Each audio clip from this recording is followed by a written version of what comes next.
we have a very special guest among us, Mr. Siddharth Rao, who is an eminent personality and he has worked tirelessly since over 18 years in the field of conservation and supporting local communities and incorporating newer technology and making conservation much more sustainable.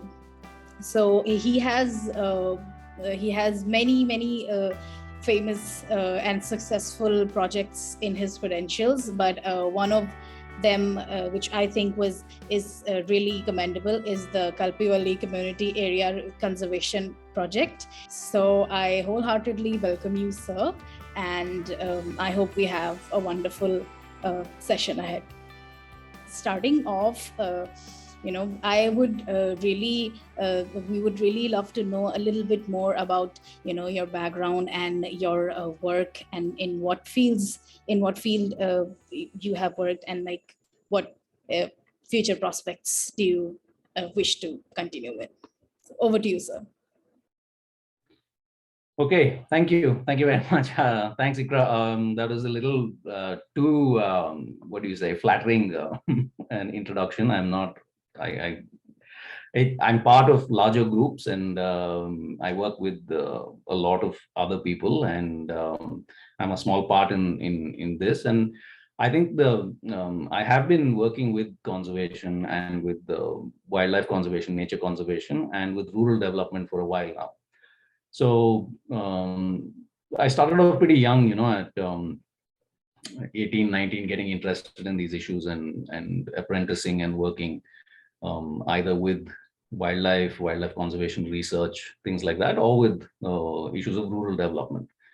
And along the way, I have been lucky to have been part of many interesting projects, and some of which I've led now in the recent past. I currently run two small organizations. The Kalpivali project you were talking about was part of a larger organization called the Timbuktu Collective. Until now, I just recently stepped back from full-time work with the collective, where I was directing the ecology program. And that is a phenomenal project, actually. It's 30 years of work. It's not my work only. I was a part of that, and it's an example of great community-led effort to restore nature and to be sustainable, as you say.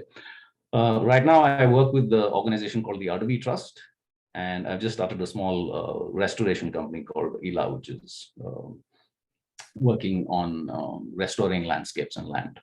So that's what I do, and I think I'll continue to be involved with anything that has to do with nature conservation, restoration, and working with rural communities and getting people to be involved in conserving nature in whatever form. The World Wildlife Federation in 2020 released a report on the Living Planet Index, and it showed that about 68% of animal species have reduced in quantities, and many are endangered, and it is going at a much catastrophic speed ever since the time period of 1970 up to 2016. So, sir, in your knowledge and with the experience you've had in conserving wildlife species, how do you think, what led us to this extent, and how should we, as individuals, look into it?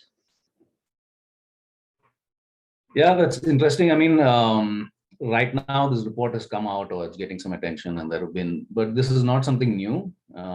And we are entering what is now being called the Anthropocene, where human beings have changed the planet so much and have changed our interaction with wild beings, with spaces, to such an extent that we have lost species. And so there's a couple of things that we have to keep in mind.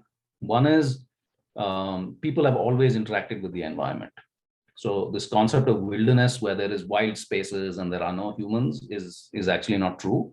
At every juncture, as far as humans have been around pretty much throughout human history, humans have been interacting with their natural environment, and almost every single part of the planet has some form of human interaction. There have been species extinctions. People have led the downfall of many megafauna, for example, across. But what is different since the Industrial Revolution has been the rate and scale at which this has happened.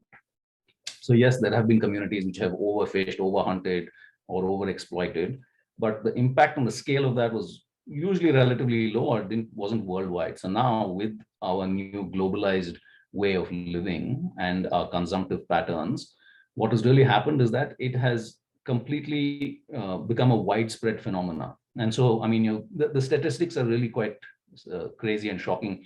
You see things like we're losing 200 species a day when you look at plants, fungi, animals, things like that.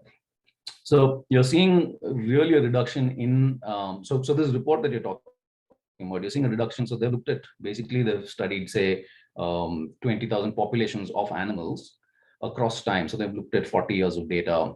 They've been studying trends, and they're seeing the population numbers coming down. So you're seeing a decline. And if you look at South America, for example, you're having 97% decrease, and you have things like amphibians and reptiles which are getting knocked out, the frogs getting wiped out due to disease like the chytrid fungus. So there are a couple of factors of why we've gotten here. One major factor is habitat loss, or one of the ways in which we've gotten here. The second is looking at invasive species have taken over, and they're completely destroying stuff, over harvesting of resources. Now the question is, why have we done this? And that boils down to our worldview, I think. So it's not so simple to say, well, it's not that the blame or the impacts are evenly distributed. So you have a particular way of looking at the world, which is exploitative, which is extractive, which is looking at nature as separate. And when we do that, then we end up consuming, and we look at nature in a very, not in a way in which we respect it, or not in a way in which we feel we're part of it, or that it needs to be taken care of, or we are not even taken care of. That's a bit condescending, but to respect what we are part of. So we have ended up in a cultural system of where we are looking at it as resources just to be taken. And that, I think, is the fundamental reason why we've gotten here. And we have completely taken everyone down with us. And so at the crux of it, this is not so much an economic issue. It's not so much a political issue. It's a cultural, it's a very personal, it's a social issue. And that is where, that is I feel the answer, and that is the issue, is that we're looking at it, for example, a lot of the times as a macroeconomic issue, and how do we solve it and all this stuff. But it's a social thing. We need to recognize that we very much, nature and the world, the natural world, is intrinsic to our basic well-being and survival. And we have to take care of it. I mean, the ecosystem services, as it were, that nature is providing, it's invaluable. There's no monetary value we can put on it, but which is what people are doing now. So it is that worldview that has taken us, this overconsumptive, the model of economics that we're following, that has brought us into such a bad situation. As you mentioned that, of course, resource depletion, or species decline has been happening since time immemorial, but it was more so prevalent since the onset of industrialization and globalization, and different countries or different regions are developing at their own pace. So although it is not a macroeconomic issue, however, when we talk of solutions, at maybe geopolitical level, so we know, according to statistics, that developed nations have about 5 GHA per person of ecological footprint of consumption, so which is very high.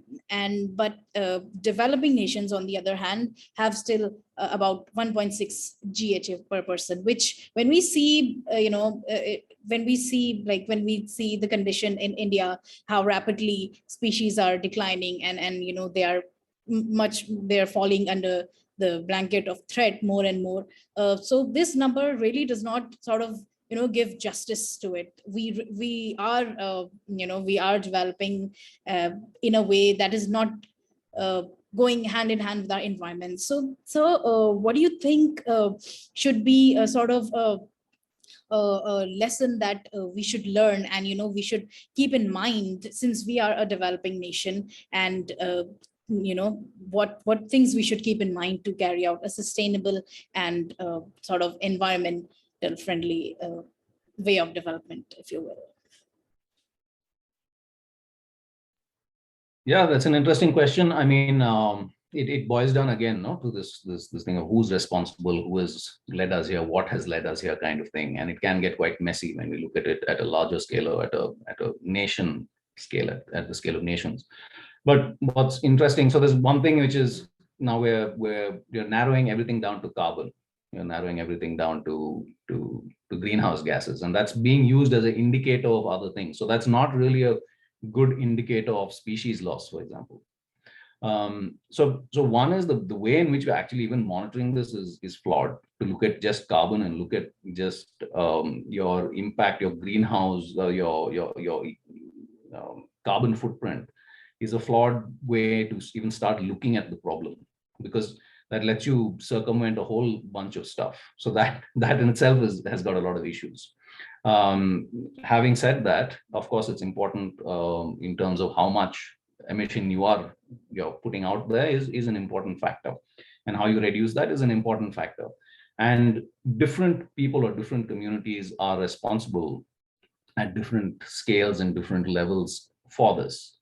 And you have a bunch of nations or groups who are sitting pretty after having completely trashed their own environment, their own systems, or even exported that trashing of the environment to other nations, and are now sitting on resources, but are now dictating that, okay, developing countries have to follow these norms and have to, develop in a certain way. It is a very controversial topic, and it needs to be addressed, because there is logic to that. Everybody should have some form of a sustainable or regenerative approach to developing. At the same time, in my opinion, I think the onus of taking that step has to be on those who already have benefited from these exploitative measures. So if you're going to preach from there saying that, okay, you can't do this, you shouldn't do that, fair enough. Yes, I'm in agreement with that, saying that yes, we need to find ways of developing well and sustainably and with nature.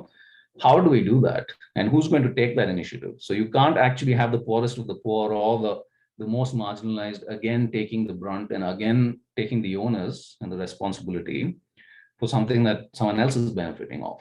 So I think it's why, again, it comes back to it being a social issue and not so much an economic issue, or all these other things which we quietly hide behind. So we always try and find ways of escaping the elephant in the room, and that is a question of justice. That is a question of rights, and that's also, I mean, extend that to ecological rights. They extend that to the rights of millipedes, butterflies, soil microbes. Why are we sitting only at the rights of say only communities?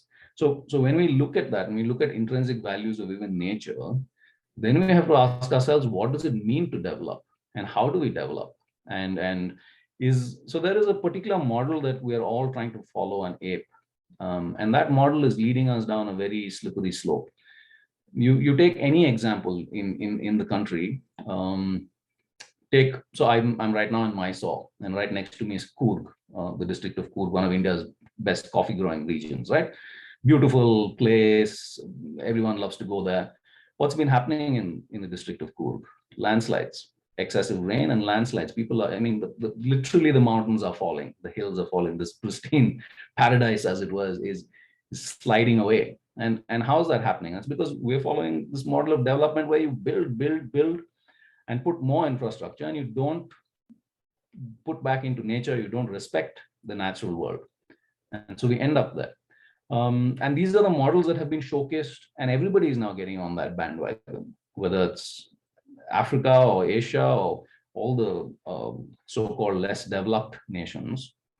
um, are getting on this, and we shouldn't go down that path. But it is a question of pulling people out of poverty. How do you do it? It is a very complex issue, um, and there's no quick fix to it.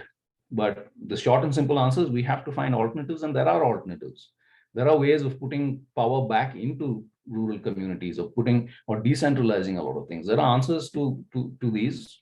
It's more complex than it is, but we have to get to a stage where we even say that, okay, are we going down the right path? Right now, the problem is everyone's accepted, or not everyone, but most people have accepted that no, this is the only way to develop, as it were. This is the only way, this is the aspiration, and this is the only way forward. So when we have put that as not questionable, we don't question consumption, we don't question unending growth, then we're stuck, because then you're trying to find systems to work within to find it. And the only way you're going to go there is by exploiting, and is by using up fossil fuels, is by doing that. And when so many billion people start doing that, they're going to be in a very precarious position. So that is, we really have to rethink and look at it, flip the way of looking at it. If you would have to explain to a common person what this biodiversity loss would mean, with respect to climate change, so what message would you have to, like, if you had to explain it in a very simple way, so what would be your message? I think it's the message is quite simple. Is if you are genuinely interested in living well, in having a good life, and having a good way of interacting then you have to interact with the natural world. You have to interact with other human beings. You have to interact from a particular place. So it's almost philosophical in a way. Which is why, again, I bring this argument back to, you have to stop talking about it just in terms of economics, or in terms of technical, technological fixes. These are social, spiritual issues in a very, very, when it comes down to the crux of it. Because if we don't respect and look at nature, or look at the natural world, there is no way to understand it. As much as you try and extract data from it, which is fine, you can in certain aspects, but it has to go into a combination of actually relating to that. So the problem is we have stopped relating to our environment. We have stopped relating. No one cares as much anymore. No one cares about where their water is coming from, what it means. Bangalore or Mysore, again, the example with the Kaveri River, no one really cares. Who's gone seen it? Who's looking at those grizzled giant squirrels that are there? Who's looking at the Kaveri Wildlife Sanctuary, which they now want to say put a dam on? Or there's all these other things happening. So I think the first step is to stop theorizing so much, and is to actually just step outside. Now that maybe a lockdown is lifted, maybe step outside, go out, look at stuff, breathe the air, and look at trees, birds, get involved with that, and then connect to the theoretical part, then connect to that. Because if we lose our sense of bearing, and I think most people are disconnected from the natural world, from these issues. So then it becomes a theoretical exercise. And a lot of the time I talk to people who are not ecologists, who are not in this field, but everyone has very strong opinions of how we must do what. But people are not comfortable just going outside and looking at a butterfly or a tiger or elephant or whatever. So I think that is actually the first step, is whether it's a lay person or a young person, is to actually go and spend a little time outdoors and take that experience then to actually look at the theory of all this stuff. And when you talk about the theory of all this stuff, what does it boil down to, and what does it in practical terms come down to? It comes down to how we frame policy, right? So in India, for example, we're talking about all these targets we're supposed to be hitting in terms of greenhouse gases and policy level changes. We're not going to be able to do that, because the way in which you're looking at policy, you're not empowering people, rural people or local people, to actually be able to conserve nature, to conserve wildlife. So we have, say, 4 or 5% of our forests right now, which are protected by the government or come under the forest department. And the rest of the lands pretty much are termed as wastelands, or which are basically not wastelands. These are community grazing lands. These are grasslands.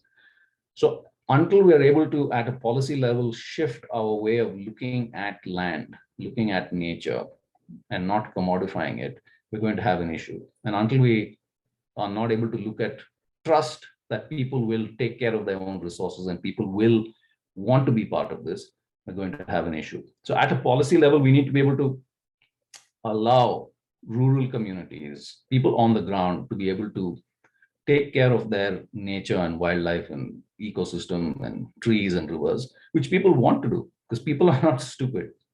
People have lived, especially communities who have lived alongside these things, and they know.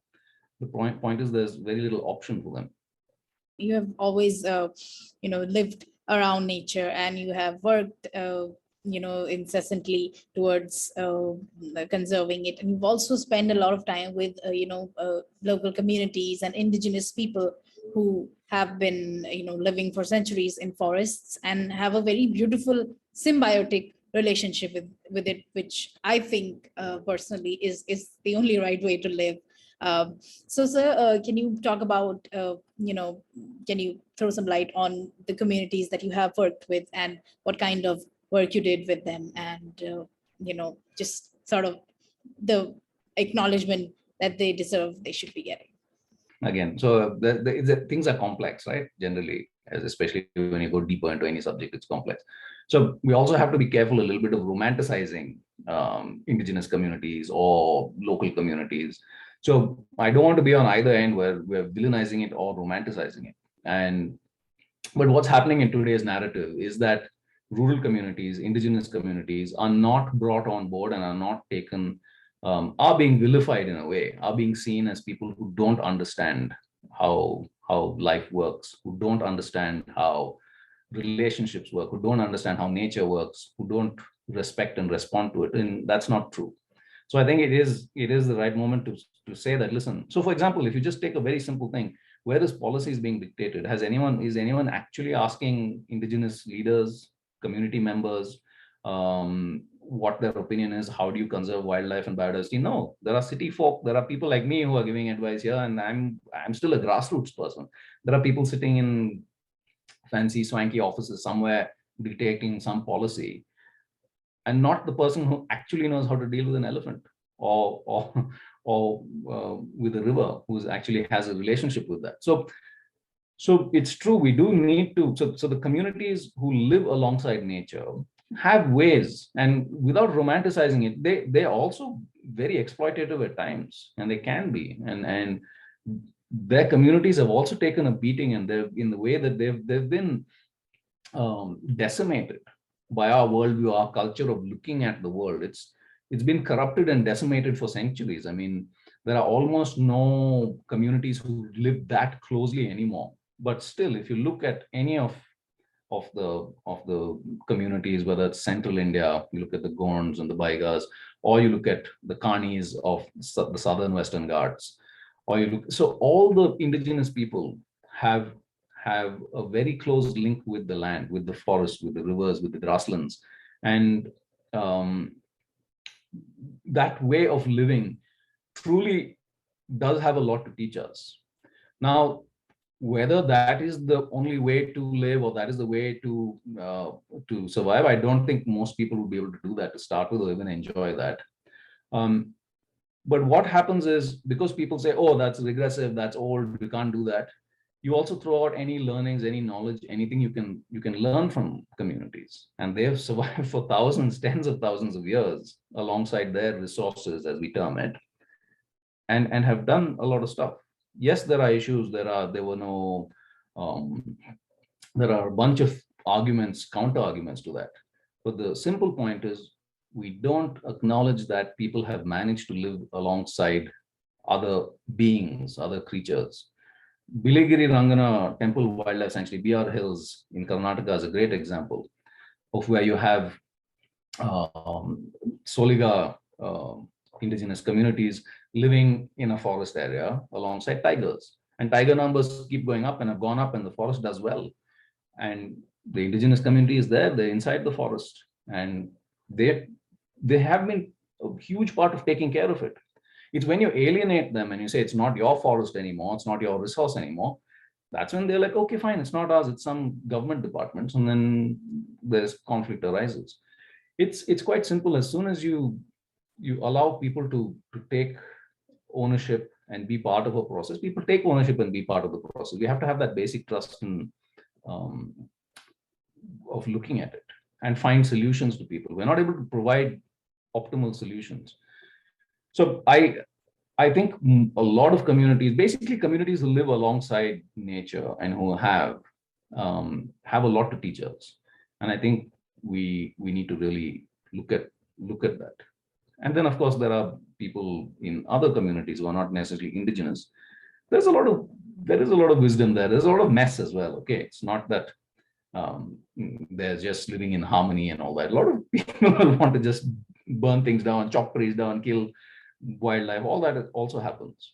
But there's the other side to it, and it's also about providing opportunities and finding ways in which they're able to live alongside nature.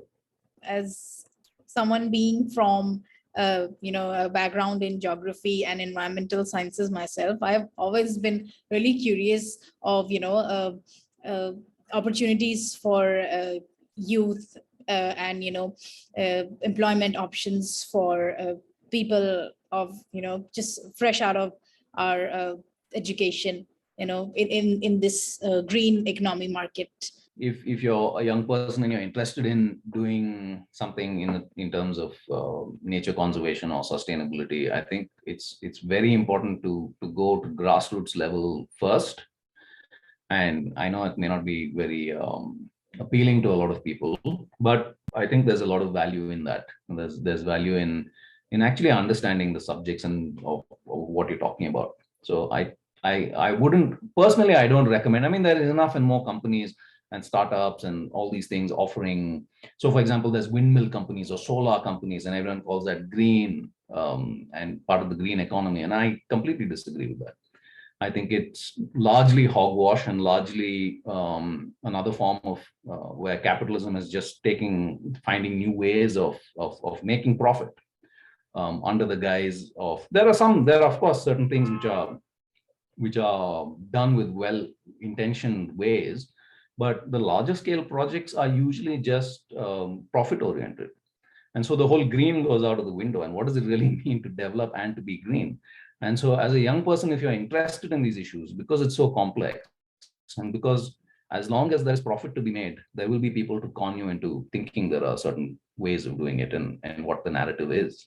So I think more than anything else, it's important. So more than saying, okay, this specific place or that specific place, it's important to find grassroots spaces where you can actually go and interact with nature, with communities, and get some sort of foundation and basis to understand what does it mean, what does development mean, how do people live, what is a forest, what is the natural world.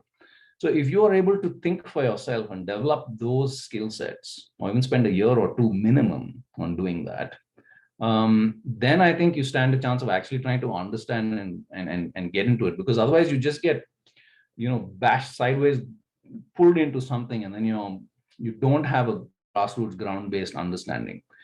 So my recommendation to young people is actually to go out and find people working on the ground with sustainability, with nature, and see all the complexities there. And from there, then look at getting into the larger organizations or getting into the more, commercialized setups. So I really would urge young people and people who are interested in this field to go and get your hands dirty. There is no better way to do it, and you don't learn that in university, and you don't learn that sitting in offices. You only learn that by being out in the field and doing that. And it may not be possible for everyone, but that's the only way I know, or that's the only way I recommend. That's what I would have to say to that. Since you are based in Karnataka, and I would just want to know what are the aspects of this field to grow in a more sort of urban landscape, for example in Bangalore. How this can be incorporated in the urban life, and this sort of metropolitan economy, and how should this be approached to get people sort of from city to village or forest, to encourage people, because a lot of the times people are unaware, and they are willing, or they might actually want to work, but they are unaware of it. So what do you think, how this should be approached and made heard? Yeah, so I mean, it's true. Not everyone can go and sit in a rural area or in a forest area and get these experiences or be part of that. And there are amazing communities, people, institutions working in the cities. People are doing lake restoration. People are working on supporting nesting colonies of birds in particular areas, or particular trees that are being impacted. So there are organizations in Bangalore, for example. You have Environment Support Group, who's an activist organization, but also an organization that works on urban issues. You have A-Tree, A-Tree, which is a kind of a research-based organization, but there are also certain parts, the certain people in there work with urban issues. You have different institutions like that, and you have individuals. So I think it's again about doing a little bit of research, seeing what fits with you, what kind of you have to just put them in a bit of effort and try and see what's going on in your area, in your city, because there are already people doing stuff. It's almost everywhere.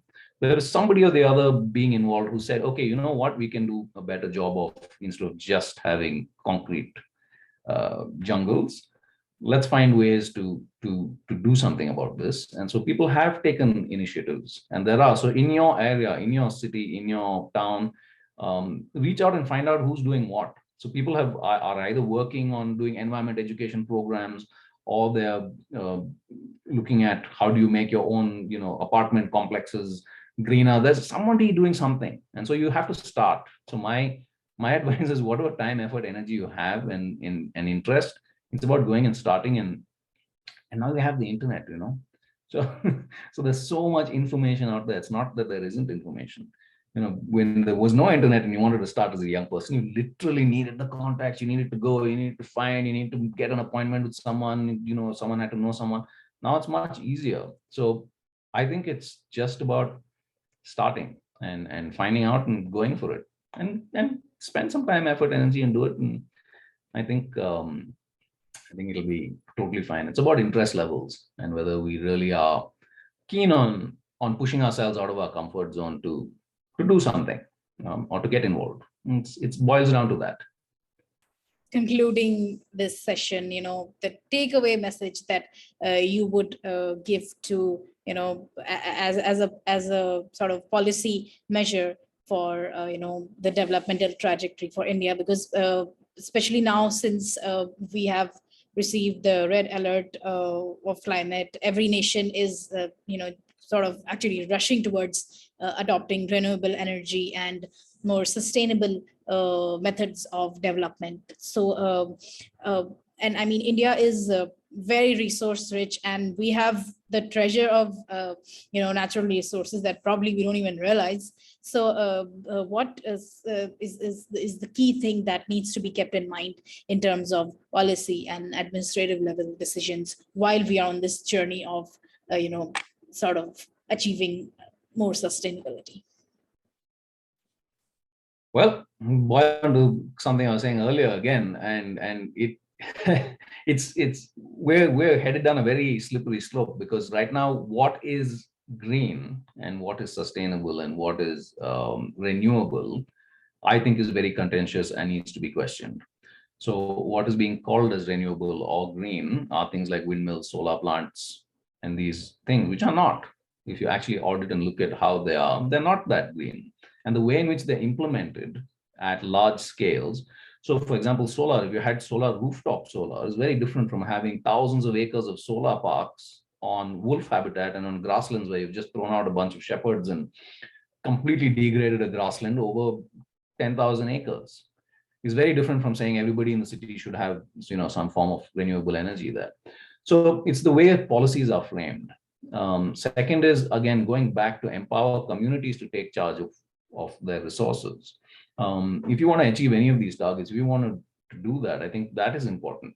And right now we have left that out. It's all top-down approaches, all policies made somewhere else, which are being pushed down the throats of everybody else. And these are again done with very clear tie-ups with large. So a lot of these are large projects, which means large infrastructure, large amounts of capital. And so it's just a different kind of thing rebranded, as it were. So it's the same kind of companies that might have been doing some other exploitative thing, which now will have the same bids in for renewable work.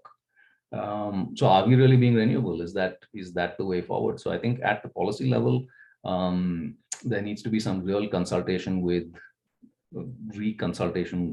people on the ground, not just experts, as it were, actually with communities, with people, and finding that out. And there are people who have given their lives. I mean, I'm just one small person in that.